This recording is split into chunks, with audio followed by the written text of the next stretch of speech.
आप सभी का एक बार पुनः हमारे YouTube चैनल में स्वागत है। इस समय हम 12,400 शिक्षक भर्ती से जुड़ी ये अपडेट लेकर आया हूँ। यह वीडियो केवल 12,460 शिक्षक भर्ती से जुड़े जो लोग हैं वही इस वीडियो को बस देखें, उनके हित के लिए वीडियो है।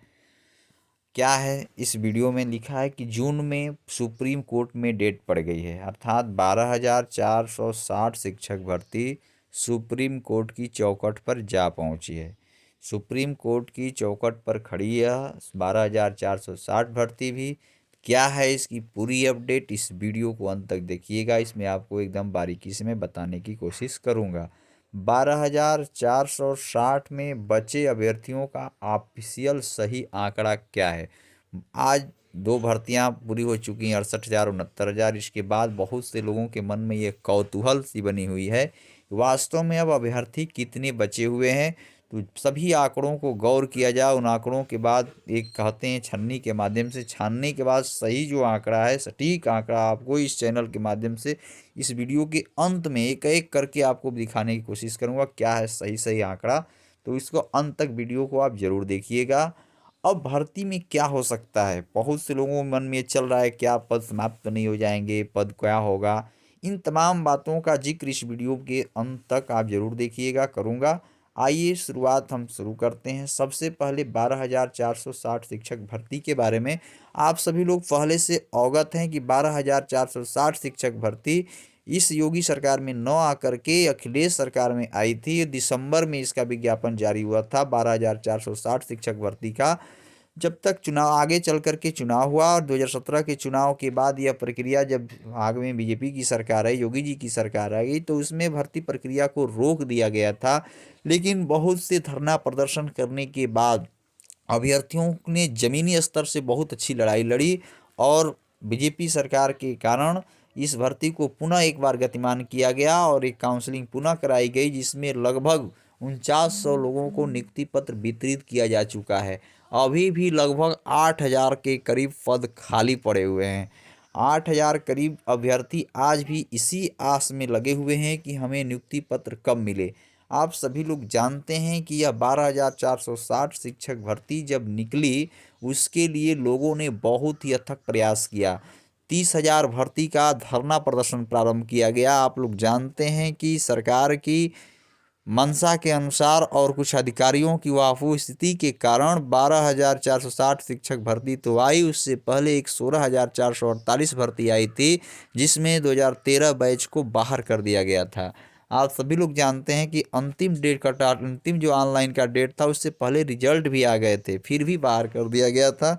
खैर, उन बातों का यहाँ पर कोई महत्व नहीं है। हम आपको ये बताना चाहते हैं कि 30,000 धरने से लेकर के और आज तक अभी 4 वर्ष पूरे होने जा रहे हैं, अभी भी लोग संघर्षरत हैं। कुछ लोग तो नियुक्ति पत्र पाए हैं, लेकिन उसमें बहुत से लोगों का आज भी नुकसान हो रहा है। तो क्या सबके अंदर ये नहीं है कि पीड़ा एक व्यक्ति के अंदर है। जो लोग चयनित हैं वो भी, इनके अंदर भी पीड़ा है, लेकिन वो लोग कम से कम ये है कि अपना जॉब पाने के कारण अपना कुछ पैसा पा रहे हैं। लेकिन जो लोग घर बैठे हैं उनका बहुत अहित हो रहा है। उस समय आप सभी लोग जानते हैं कि 12,460 का विज्ञापन आया तो बहुत से लोगों के जिलों में, अर्थात 24 जिलों में शून्य पद आ गए। शून्य पद आने के कारण जो हाई मेरिट के लोग थे वह 51 जनपद में अपने कहीं से भी आवेदन कर दिए। कुछ लोग तो ऐसे थे कि उनको यह समझ में नहीं आया कि हम कहाँ करें तो हमारा नियुक्ति मिल सकता है, तो बहुत लोगों ने 1 से 5-5 जगह तक कर दिया। तो आप लोग सब लोग जानते हैं कि वो प्रक्रिया जब आगे बढ़ी, सम काउंसलिंग हुई, तो काउंसलिंग के समय लगभग 30,000 से 31,000 लोग ही उपस्थित हुए।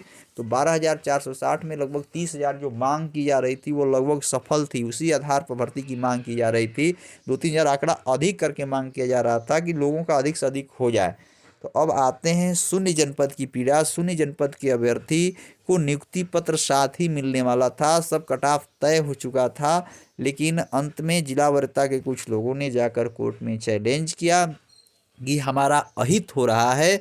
तो उसके आधार पर सिंगल बेंच का जजमेंट आया, डबल बेंच का जजमेंट आया है और शून्य अभ्यर्थी अभी भी खाली हाथ पड़े हुए हैं।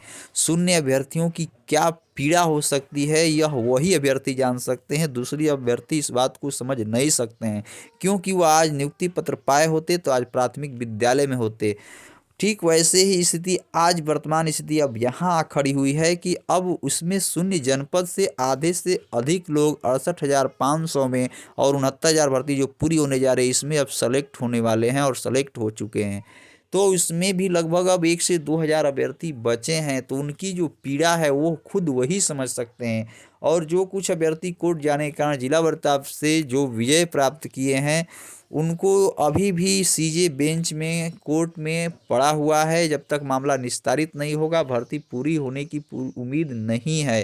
तो यह बस यह जितने दोनों तरफ से लड़ने वाले जो पिटिशनर हैं उससे यह सब लोगों का आग्रह है, विनती है कि जल्द से जल्द सीजे बेंच में सुनवाई कराएं। अगर बीच का रास्ता भी अपनाना चाहते हैं तो वो भी आपके लिए सार्थक होगा। लेकिन सबसे पहले इस वीडियो के अंत में आपको मैं जो बताने जा रहा हूं वह है सबसे सटीक आंकड़ा। सबके मन में ये चल रहा है कि अब अभ्यर्थी बचे क्या हैं, क्या अब भर्ती किसी आधार पर होने पर हमारा सिलेक्शन हो सकता है कि नहीं हो सकता है। तो इस बताने के बाद आपका बीच का रास्ता भी बताने की कोशिश करूँगा। अगर उसके आधार पर दोनों पक्ष अगर आगे बढ़ते हैं तो निश्चित ही सफलता मिलेगी। अब बात यहाँ हम शून्य जनपद की और 51 जनपद की नहीं कर रहे हैं क्योंकि अधिकतर लोगों का चयन हो चुका है। बात हम वहाँ पर लेकर जा रहे हैं, आप ध्यान से समझिएगा। जब 12,460 भर्ती आई तो उस समय 30,000 जो अभ्यर्थी थे सबको चयन की ललक थी कि हमारा चयन हो जाए। तो आप सबसे पहले अपने को जब अचयनित मानेंगे तो निश्चित है कि आप जल्द से जल्द जा पा सकते हैं। ध्यान दीजिए, पीड़ा सबको है, सभी अभ्यर्थियों को पीड़ा है, लेकिन अब आपको रास्ता निकालना है। रास्ता कैसे निकल सकता है इस पर हमको प्रयास करना है। तो आप सभी लोगों को जो देखिए, हम कई लोगों के पास देखिए शून्य जनपद की जो अभ्यर्थी हैं भाई उनकी तो पीड़ा है ही, वो सभी लोग अपनी पीड़ा 51 वाले हैं उनको भी अपना लग रहा है कि हम जीत चुके हैं। हम दोनों पक्षों की बात न करके आपको एक स्थान पर लाने की कोशिश कर रहा हूँ। शून्य जनपद के अभ्यर्थी कहते हैं कि एक हमको पहले नियुक्ति पत्र दे दिया जाए, जहाँ से रास्ता वहाँ से जहाँ से प्रक्रिया रुकी उसको गतिमान कर दिया जाए। तो वो लोग अब यह नहीं समझ पा रहे हैं कि दो बार जब कोर्ट का जजमेंट हमारा गड़बड़ आ चुका है, सर्कुलर को यहाँ बात नहीं मानी जा रही है, लेकिन हाँ यह सीजे बेंच में है, सीजे बेंच ही इसको तय पाएगा कि क्या होने वाला है। ठीक वैसे ही जिला वर्ता के लोग इतने उत्सुक हैं, इतने अपने जज्बे में हैं कि वो कह रहे हैं कि हम लोग जीत चुके हैं तो आप भी नियुक्ति पत्र ले लीजिए। इनकी भी वहाँ वो की स्थिति है, तो दोनों लोग पीछे हटने को तैयार नहीं है। 51 जनपद के लोग कह रहे हैं कि सबसे पहले हमको नियुक्ति पत्र दे दिया जाए, उसके बाद ही किसी अभ्यर्थी को दिया जाए, दूसरी काउंसलिंग में शून्य जनपद को दिया जाए। शून्य जनपद को लोग कह रहे हैं कि सबसे पहले हमको नियुक्ति पत्र दे दिया जाए, उसके बाद जो शेष सीट बचती है आप ले लीजिए। तो आप सोचिए कि दोनों पक्ष जब पीछे हटेंगे नहीं तो यह फैसला होगा कैसे कि कैसे भर्ती प्रक्रिया हो। ऐसा नहीं कि फैसला नहीं होगा, यह कोर्ट के ऊपर है, कोर्ट तो लड़ेंगी। जिसका हित होगा शून्य हारेगा, पुनः सुप्रीम कोर्ट जाएगा, पुनः जिला वर्ता हारेगी वो सुप्रीम कोर्ट जाएगी। तो ये तो कार्य चलता रहेगा। आप जैसा सोच रहे हैं कि 69,000 68,000 जैसा जो भी आर्डर आता है अगर शून्य के पक्ष में आ गया तुरंत सीजे बेंच से तो सरकार तुरंत भर्ती कर देगी, तो ऐसा दूर दूर तक मत सोचिएगा। क्योंकि यह 12,460 शिक्षक भर्ती योगी सरकार जी की नहीं है, अब उस पर उनका ध्यान केंद्रित नहीं है। उनका 69,000 में गतिमान थी तो उनको जल्दी पूरा करना था, उनको अपना दिखाना था, वाहवाही लूटनी थी। 12,460 शिक्षक भर्ती से उनका दूर दूर तक नाता नहीं है, क्योंकि इससे बहुत से लोगों को नियुक्ति पत्र मिल चुका है। तो वह यह एक ठंडे बस्ते में भर्ती जा चुकी है। तो इसको आपको समझना होगा। अगर आप अपनी पीड़ा को नहीं समझ पाएंगे तो दूसरा इसको नहीं समझ सकता है। तो आपको कैसे रास्ता निकालना है, शून्य जनपद के जो अभ्यर्थी हैं उनको भी थोड़ा अपना रास्ता पीछा खींचना होगा। उनका भी इतने, मैं जो आंकड़ा बताने जा रहा हूँ, मैं जो रास्ता बताऊंगा वह दोनों अभ्यर्थियों के लिए हितकर है। लेकिन कुछ लोगों को ये लगेगा कि हमारा अहित हो रहा है। तो आप दोनों पक्ष जब पीछे जाएंगे तब तो कुछ हो सकता है, और नहीं तो आप जीत रहे हैं वो भी जीत रहे हैं। तो ये आप सोच रहे हैं कि सीजे बेंच से हो जाएगा, तो ये दूर दूर तक भ्रम में रहिए, मत रहिएगा। अब ये मामला पुनः सुप्रीम कोर्ट जाएगा। जिला वर्ता हारती है तो वो सुप्रीम कोर्ट जाएंगे, शून्य जनपद हारते हैं तो वो सुप्रीम कोर्ट जाएंगे। और आप समझते हैं कि सीजे जी जल्दी बैठने वाले हैं, तो ऐसे दूर दूर अपनी मानसिकता से निकाल दीजिएगा। बैठने भी लेंगे तो जल्दी नंबर नहीं आते हैं, कम से कम 2-3 हेरी होंगी। उसके बाद कब तक ये आर्डर आएगा अब आप खुद समझ सकते हैं। सुप्रीम कोर्ट गया तो सुप्रीम कोर्ट जाने का मतलब कम से कम 6 से साल भर, इतना मान के चलिए 6 महीना से साल भर लगेंगे। कोई भी मामला जब जाता है तो सबसे पहले सरकार से काउंटर कॉल होता है। 4 सप्ताह, 8 सप्ताह, 6 सप्ताह का समय दिया जाता है। तो 2 महीना बाद काउंटर कॉल होगा, सरकार जाएगी कि नहीं जाएगी, तो पुनः एक बार आदेश दिया जाएगा। तो 2-3 महीना ऐसे बीत जाएंगे। उसके बाद सरकार पक्ष रखेगी, दोनों पक्ष रखेंगे, उसमें भी डेट पड़ती है, किसी डेट पर सुनवाई होती है, किसी डेट पर सुनवाई नहीं होती है। तो मानकर चलिए 6 महीना से साल भर सुप्रीम कोर्ट में लगेंगे, 22 चुनाव आ जाएंगे और सभी का अहित होना तय है। तो ये हम यही कहना चाहेंगे कि आप सभी लोग बहुत समझदार हैं। अब अपने को हम ज्ञानी बहुत मत समझिए। दोनों अभ्यर्थी हैं, 2 भर्तियां आपके सामने से गुजर चुकी हैं। तो आप सभी लोग इसको समझिएगा और समझ करके बीच का रास्ता जो अंत में आंकड़े के बाद बताऊंगा उसको सोचिए। सबसे पहले बताता हूं कि ये 12,460 व्यक्ति सुप्रीम कोर्ट पहुंच चुकी है। सुप्रीम कोर्ट में अंकुर गर्ग ने जो कि अपनी एक पोस्ट के माध्यम से सबके सामने जानकारी दी है, लिखा है 12,460 विशेष शून्य जनपद। देखिए इसमें पढ़िए, कोशिश कीजिए। 12,460 के अंतर्गत शून्य जनपद अभी तक संघर्षरत है। देखते ही देखते 51 जनपद वालों की नौकरी मिल गई, 68,000 वालों को भी 3 बार मिल गई, 69,000 को भी मिलने जा रही है। उन्होंने पीछे का जिक्र कर दिया भर्तियों का। पर लिखा है कि शून्य जनपद अभी भी नियुक्ति की राह जोह रहा है। 10 लाख की सैलरी का नुकसान भी हो चुका है। इसको लेकर हाईकोर्ट ने शून्य जनपद के मोस्टली लोगों का इनडायरेक्टली बाहर कर दिया है। उसको देखिए, लिखा है इन्होंने कि अपनी एक विशेष अपील दायर की है, जिसमें वो SC ST के कुछ पदों को छोड़कर सादे पद भर लिए जाएंगे। इसको जजमेंट के विरोध में सुप्रीम कोर्ट में इन्होंने एक SLP फाइल कर दिया है, जो उन्होंने कह रहे हैं कि लगभग ये जून के प्रथम सप्ताह में उनकी SLP पर सुनवाई हो सकती है, जैसे ही रेगुलर बेंच बैठने लगे। तो उन्होंने कहा है कि मैं लिखा है कि मैं शून्य जनपद से हूँ, मेरा गुणांक 73.86 मदर लिस्ट वायरल है, उसमें आप लोग वेरीफाई कर सकते हैं, लेकिन मेरा सिलेक्शन नहीं हो पाया। ये अंकुर गर्ग की पोस्ट है। उन्होंने साफ शब्दों लिखा है, कुशीनगर का जनरल का कट ऑफ 70.39 था, महाराजगंज का 71.73 था, सोनभद्र का 71.92 था, बहराइच का 72.22 था, पीलीभीत का 72.51 था। इतनी हाई कट ऑफ होने के बाद भी मेरा सिलेक्शन न हो पाया। देखिए एटा में का भी देख लीजिए, अमेठी का देख लीजिए, 72.9, बलिया का था, सिद्धार्थनगर का 73 था, अर्थात मेरा 74 के आसपास था। फिर भी शून्य जनपद के बाद जिस समय जो चयन की कट ऑफ आई थी उसमें मेरा सिलेक्शन नहीं हो पाया था। तो उनका देखिए जितनी भी इनकी पोस्ट घूम रही है, इस पर बहुत अधिक सोचने की जरूरत नहीं है। ये शून्य जनपद के अभ्यर्थी ही हैं, लेकिन जो शून्य जनपद के अभ्यर्थी जो लोग कह रहे हैं कि हमारे लिए पद सुरक्षित है, उनमें से ये थोड़ा सा अलग हैं, क्योंकि जो कट ऑफ तय थी उससे ये नीचे के अभ्यर्थी हैं, उन कट ऑफ से नीचे के अभ्यर्थी हैं। और इन्होंने सबसे पहले जाकर सुप्रीम कोर्ट में याचिका फाइल की थी, जिसका SLP नंबर भी जारी हो गया है। देखिए नीचे साफ शब्दों में लिखा हुआ है, पढ़ेंगे तो SLP 613/2018 अभी भी लंबित है। कहाँ पर? ये CJ बेंच में इसकी बात कर रहे हैं। और इन्होंने कहे हैं कि यहाँ पर शून्य जनपद यहाँ जरूर हारेगी, 99% इनका ये जो पोस्ट है इसमें इन्होंने लिखा है। यहाँ लिखते हैं वह कि सेकेंड काउंसलिंग में जनरल OBC की कुछ सीट कुछ भी मिलने वाली नहीं है। लोग यह अपने को पहले ये भ्रम फैला रहे हैं कि लोग आपस में लड़े और ये मामला सुप्रीम कोर्ट तक जाए। देखिए इसने लिखा है कि इसीलिए मैंने बिना देरी किए ही सुप्रीम कोर्ट में SLP फाइल कर दी है, जिसकी डायरी नंबर देखिए, सुप्रीम कोर्ट में जो SLP फाइल है उसकी डायरी नंबर आप सभी लोग कहीं नोट कर लीजिए, चाहे तो सुप्रीम कोर्ट में मिला सकते हैं। लिखा है 7746/2020 के नाम से, अंकुर गर्ग के नाम से, the state of Uttar Pradesh के नाम से यह SLP फाइल कर दी गई है, जिसकी सुनवाई कोरोना के कारण नहीं हो पाई। पर सुप्रीम कोर्ट की ये सुनवाई बहुत जल्द ही होने वाली है, जून में यह मानकर चलिए कि उनको कहना है कि सुनवाई होगी। तो यहाँ लास्ट में लिखे हैं कि सभी शून्य जनपद से अनुरोध है कि मिलकर लड़ लीजिए और मेरा साथ दीजिए। वो लड़ाई अकेली नहीं है, ये अकेली मेरी नहीं है, बल्कि सभी शून्य जनपद अभ्यर्थियों की है। मेरी शून्य जनपद के सभी और नियुक्त लोगों से अपील है, मेरे साथ आगे आएं, अन्यथा बहुत देर हो जाएगी, क्योंकि विपक्ष की 4 टीमें यहाँ पर आकर सुप्रीम कोर्ट में SLP का विरोध करने के लिए आ चुकी हैं। तो आप सभी लोग शून्य जनपद के अभ्यर्थी भी हमारा सहयोग कीजिए। यह अंकुर गर्ग की पोस्ट है। अंकुर गर्ग ने अपनी पोस्ट में यह जिक्र किया है कि हम सुप्रीम कोर्ट में जा चुके हैं, हमारी SLP लेंगे, और आप लोग देख लिए। तो ये था सुप्रीम कोर्ट की अपडेट। सुप्रीम कोर्ट से कुछ होने वाला नहीं है। आप अगर चाहते हैं तो CJ बेंच से भी आप नौकरी ले सकते हैं। तो सबसे पहले क्या है, उस सही आंकड़े को पहले देख लीजिए। आपको अच्छी लगती हो वीडियो, अगर बीच का रास्ता आप अख्तियार करना चाहते हैं तो अच्छी बात है, नहीं अख्तियार करना चाहते हैं तो जैसी प्रक्रिया चल रही हो तो चलती ही रहेगी, वो समाप्त होने वाली नहीं है। लेकिन आप ये मानकर चलिए 1.5 साल से अंदर पहले आपको नियुक्ति पत्र सुप्रीम कोर्ट से पहले नहीं मिल सकता है।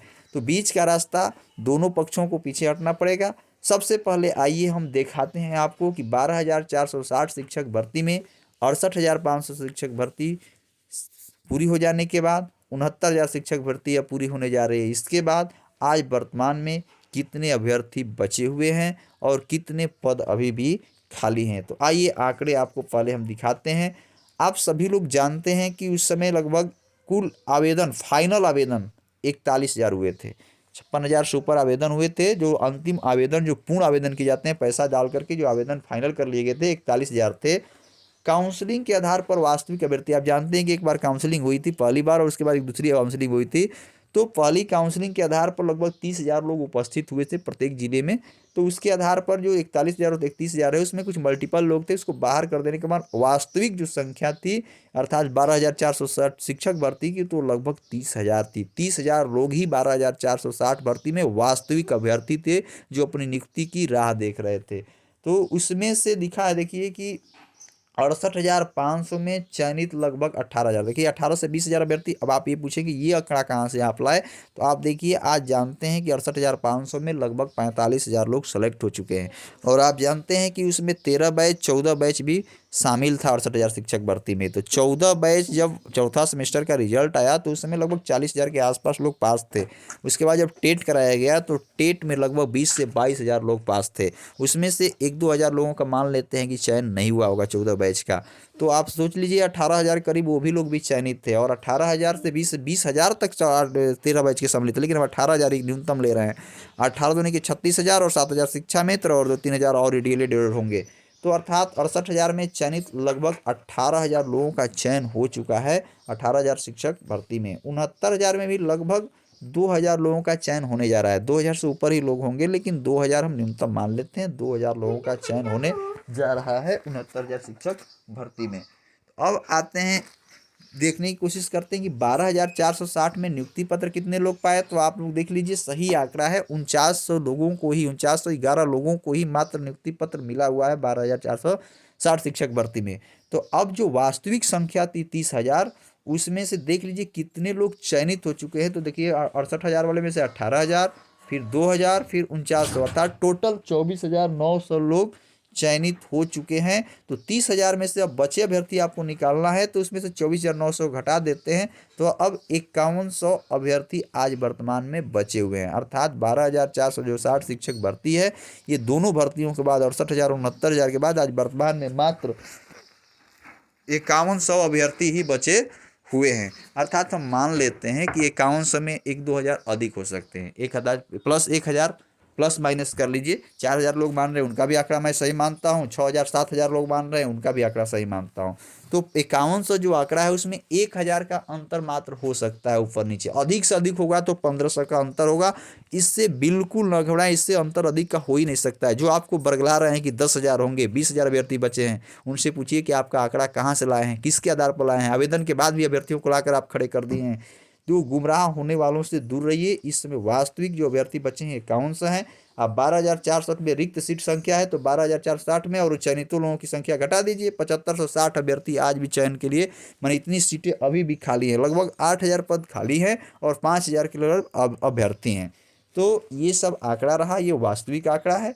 इस आंकड़ा को आप देख लीजिए और मन बनाइए। और एक रास्ता है कि जो 51 जनपद के लोग हैं वो भी थोड़ा पीछे हटे, 0 जनपद के लोग हैं वो भी थोड़ा पीछे हटे।